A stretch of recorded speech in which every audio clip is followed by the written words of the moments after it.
네, 할렐루야, 감사합니다. 코로나 중에 발견된 보석과 같은 이 번개탄 방송에서 여러분들과 함께 말씀으로 은혜 나눌 수 있어서 감사합니다. 오늘 하나님께서 주시는 말씀은 히브리서 5장 7절의 말씀입니다. 신약 성경 히브리서 5장 7절의 말씀을 다 함께 한 목소리로 봉독하겠습니다. 그는 육체에 계실 때에 자기를 죽음에서 능히 구원하실 이에게 심한 통곡과 눈물로 간구와 소원을 올렸고 그의 경건하심으로 말미암아 들으심을 얻었느니라. 아멘. 저는 오늘 이 말씀을 통해서 다시 눈물이 흐르지 않도록 이라는 제목으로 잠시 은혜를 나누려고 합니다. 다시 눈물이 흐르지 않도록. 제가 고난주간이 되면 매년마다 묵상하는 말씀이 있습니다. 그 내용들은 예수님께서 공생의 사역을 하시는 동안에 특별히 눈물을 흘리셨던 장면이 기록된 말씀이 있거든요. 그 말씀들을 고난주간에 묵상하면서 예수님께서 눈물을 흘리실 만큼 힘드셨던 이유가 무엇이었는지를 제 마음에 다시 새기고, 제가 다시는 예수님이 눈물을 흘리시게 하지 않는 그런 예수님의 친구, 예수님의 종으로 사역을 하기 원합니다 라고 마음에 다짐을 하거든요. 그래서 오늘 여러분과 함께 성금요일을 앞두고 있는 목요일인데요, 함께 은혜를 나누기를 원합니다. 여러분은 최근에 울어본 적이 있으신가요? 울어본 적이 있으시다면 그 이유는 어떤 것이었나요? 제가 잠시 찬양을 들으며 대기실에 앉아서 생각을 해보았습니다. 내가 최근에 울었던 적이 있나 생각을 해봤더니, 제가 최근에 굉장히 감격해서 꺼이꺼이 울었던 적이 있는데, 그건 다름이 아니라 오은영 박사님이 이렇게 메인 진행을 하시는 아이들 가정에 대한 상담 프로그램이 있잖아요. 그 상담 프로그램에서 아버지가 일찍 천국 가신 한 가정, 홀어머님이 남매를 돌보고 있는 가정에 대한 이야기가 나왔는데, 그 딸과 어머님의 갈등 과정들을 제가 이렇게 보고 있다가, 저도 역시 같은 환경에서 자랐던 아이여서 그런지 그 방송을 보다가 밥을 먹고 있었는데 울 타이밍이 전혀 아니었거든요. 근데 제가 갑자기 눈물이 쏟아져 가지고 밥을 못 먹고 너무 창피해 가지고 제 방에 가서 이제 눈물을 수습하고 왔는데, 그 고백은 아주 짧은 고백이었습니다.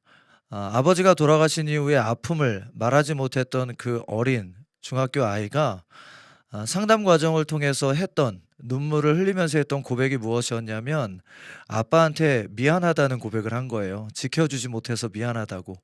와, 그 고백을 하면서 우는데, 저도 어릴 때 아버지가 백혈병으로 돌아가셨을 때 그런 마음들로 인해서 중고등학교 때까지 방황했던 제 어린 시절이 기억이 났거든요. 여러분은 언제 최근에 우셨나요? 예수님은 언제 그러면 우셨을까요? 제가 오늘 세 군데의 말씀을 함께 나눌 테니, 여러분도 저와 같은 마음으로 이 땅에 사시는 동안 다시는 예수님을 눈물 흘리시게 하지 않는, 오히려 예수님을 기쁘시게 하는 예수님의 친구, 동역자 되어주시기를 예수님의 이름으로 부탁을 드립니다. 먼저 예수님이 눈물 흘리셨던 첫 번째 장면이 요한복음 11장 1절에서 6절까지 말씀에 기록이 됩니다. 여러분과 제가 너무 잘 알고 있는 말씀인데요, 나사로가 무덤에 죽었다가 다시 부활했던 장면입니다. 먼저 1절부터 6절까지 말씀을 함께 천천히 봉독해 보겠습니다. 어떤 병자가 있으니 이는 마리아와 그 자매 마르다의 마을 베다니에 사는 나사로라. 이 마리아는 향유를 주께 붓고 머리털로 주의 발을 닦던 자요, 병든 나사로는 그의 오라버니더라. 이에 그 누이들이 예수께 사람을 보내어 이르되, 주여 보시옵소서, 사랑하시는 자가 병들었나이다 하니, 예수께서 들으시고 이르시되, 이 병은 죽을 병이 아니라 하나님의 영광을 위함이요 하나님의 아들이 이로 말미암아 영광을 받게 하려 함이라 하시더라. 예수께서 본래 마르다와 그 동생과 나사로를 사랑하시더니 나사로가 병들었다함을 들으시고 그 계시던 곳 그곳에서 이틀을 더 유하시고 이렇게 말씀합니다. 오늘 말씀에서 여러분들이 두 문장을 발견하셨을 텐데요. 그 첫 번째 문장은 나사로와 그 두 자매가 하나님이신 예수 그리스도께서 그들을 사랑하시는 것을 알고 있었으며 또 고백하기를 예수님께서도 그 가정을 너무 사랑하셨다 이렇게 말씀을 하십니다. 여러분들이 복음서를 조금 더 자세히 살펴보시면 예수님께서 이 근처 마을 혹은 이쪽을 거쳐 지나가는 선교 여행을 하실 때 꼭 들르셨던 혹은 머무셨던 집이었다라는 것을 발견하게 되거든요. 그러니까 굉장히 많이 사랑을 받았던 사람 또 가정이었습니다. 그런데 오늘 말씀에는 또 명확하게 말하기를 사랑하시는 것 때문에 그가 죽을 정도로 아픈 것을 아시고도 이틀을 머무셨다. 그 이유는 하나님의 영광 때문이었다. 이렇게 말씀을 합니다. 그러니까 우리가 신앙생활을 하다 보면 주님 앞에 정말 간절한 마음으로 기도하게 되는 위급한 상황들을 만날 때가 있습니다. 그런데 그때 우리가 원하는 때에 우리가 원하는 방법대로 일이 진행되지 않는다 해도 우리의 마음이 절망하지 말아야 될 이유가 여기에 있습니다. 예수님께서 우리를 사랑하사 오히려 일부러 이틀을 더 인내하고 기다리게 하실 때가 있다. 이렇게 말씀을 합니다. 그런데 나사로는 이렇다 치고 그 누이였던 마르다가 예수님을 만나게 됩니다. 그리고는 예수님 앞에서 어떤 반응을 했는지를 기록하는데요. 요한복음 11장 20절에서 28절까지를 한번 기록을 한번 읽어볼 텐데 여러분들께서 마르다의 믿음이 어떤 믿음인가를 한번 천천히 살펴봐 주시기를 바랍니다. 20절부터 봉독하겠습니다. 마르다는 예수께서 오신다는 말을 듣고 곧 나가 맞이하되 마리아는 집에 앉았더라. 마르다가 예수께 여짜오되 주께서 여기 계셨더라면 내 오라버니가 죽지 아니하였겠나이다. 그러나 나는 이제라도 주께서 무엇이든지 하나님께서 구하시는 것을 하나님이 아실 줄을 아나이다. 굉장히 믿음이 있는 것처럼 보이죠? 23절입니다. 예수께서 이르시되 내 오라비가 다시 살아나리라. 어찌 보면 믿음의 고백에 대한 예수님의 기쁨의 반응이었던 것 같습니다. 그러자 24절에 마르다가 이르되 마지막 날 부활할 때에는 다시 살아날 줄을 내가 아나이다.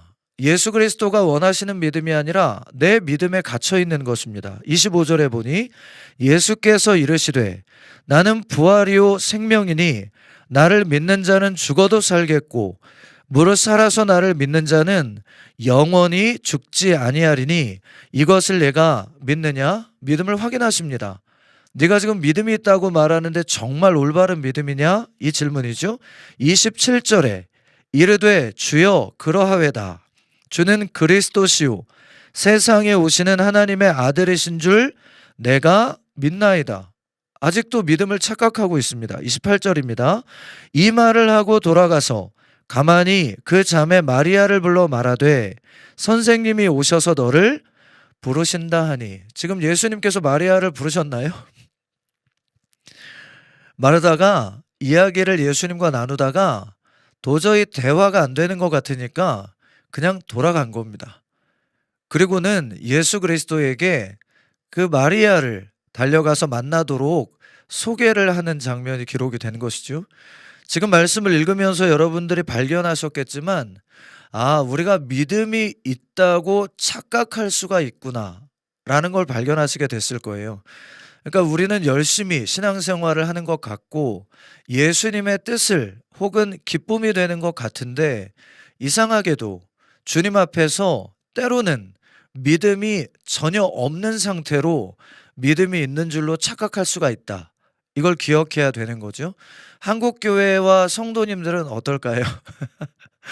대부분의 제가 만났던 목회자들 또 재직 또 교회 리더 봉사자들께서는 엄청난 믿음이 스스로 있는 줄 착각하고 있는 분들이 많이 있음을 발견하게 되었습니다. 왜 제가 그런 생각을 했냐면 이상하지요. 이 땅에 세워진 교회와 또 목회자와 성도들이 정말 예수님이 원하시는 올바른 믿음으로 우리가 교회가 되었다면 이 지역사회와 나라가 교회 때문에 힘이 들거나 교회 때문에 상처를 받거나 성도로 인해 아프거나 혹은 목회자로 인해 사기를 당하는 일들이 없어야만 합니다. 그런데 이상한 것은 그렇게 올바르지 못한 믿음이라는 걸 세상도 아는데 스스로는 그 믿음이 올바르다고 믿고 있는 경우들을 우리는 쉽게 보게 되는 거죠. 그래서 갑자기 마리아가 부름을 받습니다. 그리고 마리아가 예수님을 만나는데 마리아는 어떤 믿음을 가졌는지 한번 살펴보겠습니다. 요한복음 11장 29절에서 35절까지 말씀입니다. 29절부터 봉독하겠습니다. 마리아가 이 말을 듣고 급히 일어나 예수께 나아가매 예수는 아직 마을로 들어오지 아니하시고 마르다가 맞이했던 곳에 그대로 계시더라. 어쩌면 예수님이 충격을 받으셨을지도 모르겠습니다. 정말 사랑했고 정말 사랑했던 그리고 사랑한다고 믿었던 제자들로부터 실망을 생각하셨을지도 모르겠어요. 근데 31절에 고백합니다. 마리아와 함께 집에 있어 위로하던 유대인들은 그가 급히 일어나 나가는 것을 보고 곡하러 무덤에 가는 줄로 생각하고 따라가더니 문제가 발생했습니다. 마르다 때는 1대1로 예수님을 만난 거니까 어찌 보면 작은 문제입니다. 그런데 지금 마리아의 상황은 완전 다릅니다. 그 유대인들이 마리아와 함께 예수님을 만나러 갔기 때문입니다. 32절에 또 기록하기를 마리아가 예수 계신 곳에 가서 배웠고 그 발 앞에 엎드려 이르되 경배하는 모습인 거죠. 주께서 여기 계셨더라면 내 오라버니가 죽지 아니하였겠나이다 하더라. 예수께서 그가 우는 것과 또 함께 온 유대인들이 우는 것을 보시고 심령에 비통히 여기시고 불쌍히 여기사 보이시나요? 입술로 하고 있는 말과 마음의 상태가 전혀 다른 것을 기록하는 것입니다. 그리고 34절에 이르시되 그를 어디 두었느냐 이르되 주여 와서 보옵소서 하니 예수께서 눈물을 흘리시더라. 예수님께서 눈물을 흘리셨던 첫 번째 이유는 믿지 못하는 제자 때문이었습니다. 믿음이 있는 척은 하지만 믿지 못하는 제자가 예수님께서 눈물을 흘리시는 이유가 되었다라고 성경은 말씀하는 것입니다. 그래서 제가 고난주간 때가 되면 이 말씀을 묵상하면서 제가 믿음이 없으면서 믿음이 있는 척하지 않도록 특별히 입술로 믿음을 말하면서 삶으로는 정면으로 예수님을 부인하는 삶을 살지 않도록 하나님, 성령님 나를 붙잡아 주옵소서 이렇게 기도를 합니다. 제가 믿음에 대해서 굉장히 충격을 받았던 사건이 하나 있습니다. 아마 이 땅을 떠나는 날까지 저는 그 사건을 잊지 못할 것 같은데요. 보혈을 지나라고 하는 찬양과 또 여러 가지 찬양들 때문에 제가 이유를 알 수 없이 한국과 세계 여러 교회에서 예배를 회복하고 설교할 수 있는 기회들을 10년 전부터 하나님이 허락해 주고 계십니다. 그런데 한 번은 청평 쪽에 있는 한 교회로부터 제가 초청을 받게 되었습니다. 그곳에 가면서 어떤 모임인지를 여쭈었습니다. 그때 중고등부 지체들의 수련회 저녁 예배라고 말씀을 하셨죠. 그래서 예배를 기도로 준비하는 가운데 또 소식이 도착을 합니다. 중고등부 수련회였는데 장년 성도님들께서 이제 본인들께서 은혜를 받으신 찬양을 작곡한 목회자가 온다고 하니까 그 수련회에 함께 참여를 해도 되겠냐고 그러셔서 이제 전교회 수련회가 됐다고 중간에 연락이 오셨습니다. 그 말씀을 듣자마자 또 얼마나 부담이 되든지요. 어찌됐건 마음의 기도로 준비를 하고 방문을 했습니다. 그랬더니 담임 목사님은 외부 일정 때문에 잠깐 출타하셨고 청년부를 담당하고 계신 부목사님께서 저와 함께 식사를 하겠다고 함께 동행을 해주셨습니다. 그리고는 맛있는 음식을 대접해 주셨고 제가 식사를 나누고 또 담소를 나누던 중에 저와 나이대가 비슷한 또래셨기 때문에 자연스럽게 자녀들에 대한 얘기가 나왔거든요. 그래서 제 자녀들에 대한 이야기를 하면서 "아 첫째는 아들입니다. 둘째는 딸이죠." 그랬더니 그 목사님 그러세요. "아 우리는 반대인데. 우린 첫째가 딸이고 둘째가 아들이에요. 그런데 제 아들은 천국에 있고요. 제 딸은 지금 열심히 저와 함께 이 땅에서 살고 있습니다." 이렇게 고백을 하셨습니다. 그 아이가 나이로 치자면 당시에 5살, 6살 되는 아이였거든요. 그런데 그 아이가 천국에 갔다는 이야기를 듣는 것만으로도 제가 더 이상 음식을 먹고 싶지가 않은 마음이 되었습니다. 그래서 조심스럽게 목사님에게 물었습니다. "목사님, 왜 그 어린 나이에 아이가 천국에 있나요?" 그때 목사님께서 마음을 가다듬고 그 가정에 있었던 일을 말씀을 해 주셨습니다. 그 이야기를 간단하게 정리하면 그 자녀들이 주일날 교회에 예배를 드리러 오는 길에 횡단보도가 있더라고요, 교회 바로 앞에. 횡단보도를 건너는데 신호를 무시한 차가 달려들어서 그 아들의 생명을 그 자리에서 앗아갔다는 그런 사고가 있었다는 고백을 하셨습니다. 그래서 그 고백을 제가 딱 듣고 났는데 그 아이가 천국 가고 난 이후에 한 2년 정도가 지났던 시간이었거든요. 그래서 제가 곰곰이 생각을 하다가 제 마음에 들었던 그냥 같은 아버지의 마음을 가진 목회자로서 제가 목사님께 이렇게 고백을 했습니다. "목사님, 그런데 어떻게 매일 이 교회에서 2 년을 넘도록 여전히 사역을 하고 계신가요?" 저라면 다른 교회로 옮겼을 것 같습니다. 왜냐하면 그 아들의 죽음이 있었던 사고의 장소를 매일마다 교회로 오고 가면서 지나가야 된다는 것은 고통이었을 것 같아서 그렇습니다. "목사님, 제가 담임하고 있는 교회에 성도님 중에 장로님 한 분도 그 아들이 주의종으로 신학대에 열심히 공부를 하다가 교통사고로 천국에 가신 것 저에게 상담하신 적이 있습니다. 그런데 그 장로님은 20년 동안 저를 만나는 그 순간까지도 그 사고 장소를 못 가신다고 하시더라고요. 목사님, 어떻게 그 아들이 떠나는 그 자리를 매일 교회로 오가실 수가 있는 건가요?" 이렇게 물었습니다. 그때 그 목사님이요, 저에게 대답해 주신 말씀이 뭐였냐면 좀 제 생각과는 완전히 다른 믿음을 가지고 계셨습니다. "목사님, 그러니까 제가 이 교회에 있어야만 합니다." 그러시는 거예요. "아니 목사님, 그러니까 이 교회에 있어야 된다니요?" 제가 물었습니다. 그때 목사님 그러시더라고요. "내 아들의 피가 뿌려진 교회입니다.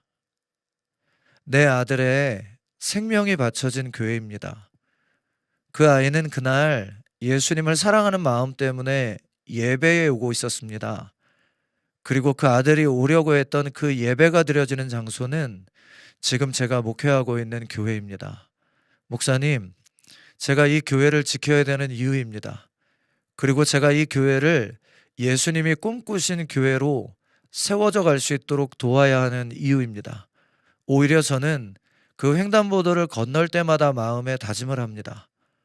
그 귀한 아들의 생명이 바쳐진 이 교회가 주님의 뜻 가운데 올바로 세워질 수 있도록 돕고 천국에서 제 자녀를 만나기를 원합니다." 정말 저와는 다른 믿음이셨습니다. 그 믿음의 고백을 들은 날 '그렇구나. 진짜 믿음으로 산다는 건 저런 것이구나.' 그리고 제가 닮고 싶다는 마음을 품게 되었거든요. 예수님이 눈물을 흘리신 첫 번째 이유, 믿는 척하지만 믿지 못하는 제자들 때문이었다고 말씀합니다. 그러면 두 번째로 예수님은 언제 눈물을 흘리셨을까? 제가 찾아보니까 누가복음 19장 41절과 42절에 이렇게 기록을 합니다. "가까이 오사 예루살렘 성을 보시고 우시며 이르시되 너도 오늘 평화에 관한 일을 알았더면 좋을 뻔하였거니와 지금 너의 눈에는 숨겨졌도다." 이렇게 말씀합니다. 예수님이 한 성을 바라보며 오셨는데 그 성은 예루살렘 성이었습니다. 그러니까 하나님을 온전히 경외하는 예배자들, 택함 받은 민족들, 그 핵심이 되는 곳을 바라보시며 예수님은 오히려 우셨다는 것입니다.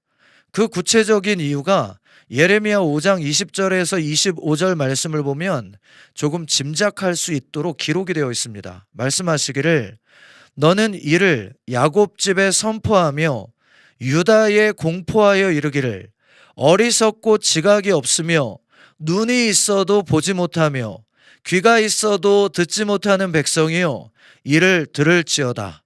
야훼의 말씀이니라. 너희가 나를 두려워하지 아니하느냐? 내 앞에서 떨지 아니하겠느냐? 내가 모래를 두어 바다의 한계를 삼되 그것으로 영원한 한계를 삼고 지나치지 못하게 하였으므로 파도가 거세게 일어나나 그것을 이기지 못하며 뛰놀지만 그것을 넘지 못하느니라. 그러나 너희 백성은 배반하며 반역하는 마음이 있어서 이미 배반하고 갔으며 또 너희 마음으로 우리에게 이른 비와 늦은 비를 때를 따라 주시며 우리를 위하여 추수기한을 정하시는 우리 하나님 야훼를 경외하자 말하지도 아니하니 너희 허물이 이러한 일들을 물리쳤고 너희의 죄가 너희로부터 좋은 것을 막았느니라. 예루살렘 성을 바라보며 우셨던 이유는 그 모이는 목적이 하나님을 경외하고 높이는 것이 아니라 나의 만족과 유익, 명예와 권세를 위한 모임이었던 것 때문에 하나님의 뜻과는 전혀 다른 공동체가 되어 있는 것 때문에 예수님이 우셨던 거네요. 예수님의 죄에 대해 경고하시기를 요한복음 8장 24절에 선언하십니다. 그러므로 내가 너희에게 말하기를 너희가 너희 죄 가운데에서 죽으리라 하였노라. 너희가 만일 내가 그인 줄 믿지 아니하면 너희 죄 가운데에서 죽으리라. 우리는 보통 죄라고 하면 마약에 중독되거나 혹은 하나님이 원치 않는 성적인 죄를 짓거나 혹은 도둑질을 하거나 이런 행위들에 대해서 생각을 먼저 하게 되는데 예수님은 죄에 대해 말씀하시면서 무엇을 가장 중요하게 말씀하시냐면 예수 그리스도를 믿지 않는 것, 하나님을 떠나 있는 상태의 모든 삶을 죄다라고 선언하고 계신 것입니다. 그러니까 우리의 눈으로 볼 때 아무리 선한 삶을 사는 것처럼 보여도 하나님을 떠난 인생을 성경은 죄라고 말씀합니다. 오늘 말씀들을 살펴보니까 예수님께서 두 번째로 눈물을 흘리셨던 이유는 죄와 싸우지 못하는 제자들 때문에 눈물을 흘리신 것입니다. 죄 앞에서 무기력한 제자들이요. 저도 역시 중고등학교 시절까지는 인생에서 하고 싶은 여러 가지의 죄악들을 거침없이 누렸던 것 같습니다. 왜냐하면 저는 아버지가 일찍 돌아가셔서 어머님이 이른 새벽부터 늦은 저녁까지 나가서 일을 하셔야만 했습니다. 그러니까 저와 제 여동생은 어느 누구의 통제도 받지 않고 원하는 일들, 하고 싶은 일들을 마음껏 할 수 있었기 때문입니다. 그렇게 죄 가운데 있던 저에게 복음이 들어오고 제가 죄와 싸울 수 있도록 저에게 두 가지의 은혜를 허락하셨습니다. 그 첫 번째 은혜가 무엇이냐면 꿈입니다. 꿈과 비전이 우리 속에 들어오게 되면 죄 지을 시간이 없도록 바빠지게 만들어 버리시더라고요. 갑자기 교회, 대학, 청년부에서 단기 선교 중앙아시아, 카자흐스탄, 우즈베키스탄, 투르크메니스탄, 키르기즈스탄, 러시아에서 독립된 그 나라들의 복음을 전하러 가는데 찬양 인도자가 없다고, 그래서 한 달밖에 안 남았는데 동행해달라는 부탁을 받고는 쫓아가게 되었습니다. 그리고 그곳에서 놀라운 하나님의 은혜를 경험하게 됐고 선교에 대한 비전을 품게 됐습니다. 그래서 여름, 겨울로 단기 선교팀으로 열심히 복음을 전하기 위해서 준비하느라 대학 시절의 대부분을 보내게 됩니다. 그랬더니 꿈이 더 커지더라고요. 해외 선교를 하는 것처럼 국내 선교를 하면 어떨까? 그래서 리바이벌 코리아라고 하는 선교 무브먼트를 시작을 하고 그리고는 수많은 청년들과 함께 제주도, 울릉도, 팔도 지역들을 돌아다니면서 주의 복음을 증거하고 세우신 교회들을 돕는 일에 20대 후반, 30대 초반까지 시간을 보내게 됩니다. 그렇게 하나님의 비전에 확 사로잡히니까 20대 시절과 30대 시절을 그 전에 살던 죄의 모습과는 구별되게 하나님의 거룩한 꿈에 집중할 수 있는 은혜가 있던 거죠. 30대 초반이 되었을 때 두 번째 은혜를 주셨습니다. 그게 가정이라고 하는 은혜입니다. 사랑하는 사람 만났고 결혼하게 됐습니다. 그리고 자녀들이 저에게는 저의 목회 진행되는 모든 시간들을 함께 동행하고 있습니다. 그러니까 그 자녀와 제 아내가 마치 파수꾼처럼 되어 제가 어디에서도 긴장을 놓지 않게 하는 좋은 믿음의 동역자가 된 것 때문에 그 전에 혼자 있을 때와는 전혀 다른 시간들을 오픈된 상태로 하나님을 경외하게 만들어 버리신 거죠. 그래서 저는 살면서 이 땅에서 받은 가장 큰 축복 가운데 하나는 하나님을 꿈꾸고 도울 수 있는 비전을 주신 것과, 두 번째는 평생을 함께 동행하며 서로를 지키고 가이드할 수 있는 가정을 주신 것, 이것이 죄와 싸울 수 있는 힘이 되고 있습니다. 귀한 여러분, 죄와 싸우지 못하는 제자, 이 제자들이 예수님을 두 번째 눈물 흘리게 했던 이유라고 말합니다. 세 번째 왜 눈물을 흘리셨나 봤더니 누가복음 22장 32절에서 4절까지 이렇게 기록을 합니다. 그들이 겟세마네라는 곳에 이르매 예수께서 제자들에게 이르시되 내가 기도할 동안에 너희는 여기 앉아 있으라 하시고 베드로와 야고보와 요한을 데리고 가실새 심히 놀라시며 슬퍼하사 말씀하시되 내 마음이 심히 고민하여 죽게 되었으니 너희는 여기 머물러 깨어 있으라 하시고, 그리고는 누가복음 22장 44절에 예수께서 힘쓰고 애써 더욱 간절히 기도하시니 땀이 땅에 떨어지는 핏방울 같이 되더라. 예수님 안 우신 것 같은데요.